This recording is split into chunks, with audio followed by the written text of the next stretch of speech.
J'ai voulu faire connaître l'art et l'artisanat et l'art sicilien euh, à la France, parce que aux touristes, pour que les touristes viennent en Sicile pour autre chose que des temples grecs ou des pierres anciennes ou une histoire ancienne, mais pour montrer qu'il y a une contemporanité, qu'il y a une vie en Sicile, qu'il y a des gens qui sont bien de 2007, qui ont un héritage absolument extraordinaire de plusieurs civilisations qui les ont envahis et qu'ils ont gardé au fond de tout. Au fond de tous les envahissements, la terre, leur terre, la terre qu'ils cultivent, la terre qu'ils vont travailler pour en faire des objets utilitaires, la terre qu'ils travaillent pour en faire des objets décoratifs.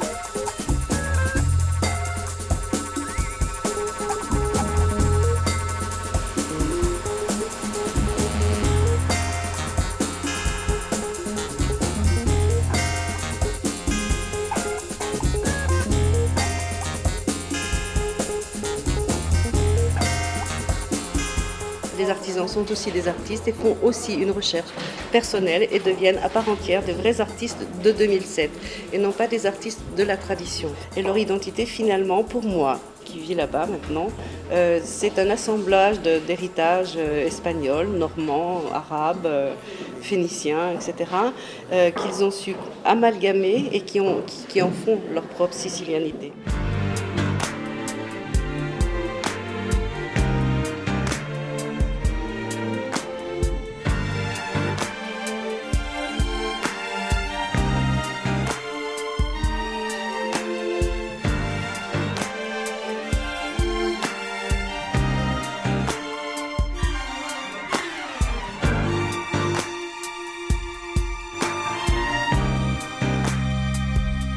Je voudrais présenter par exemple Enrico Maria Bruna Fiorentino, qui lui est un artiste complet. C'est-à-dire qu'aucun artisan artiste ne touche qu'à une seule technique. Il fait une céramique, une maïolique absolument exceptionnelle sur laquelle il dessine un dessin particulier. Lui, il est à la recherche de l'âme et de la position de l'humain dans l'univers.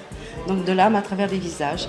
Donc c'est sa façon d'exprimer sa recherche à travers des visages. Et il fait beaucoup de visages et comme on peut le voir, il fait des dessins superbes. Et il fait de la sculpture, de la peinture, il dessine, il est céramiste, il est sculpteur. Et en Sicile, on est artiste sur énormément de techniques.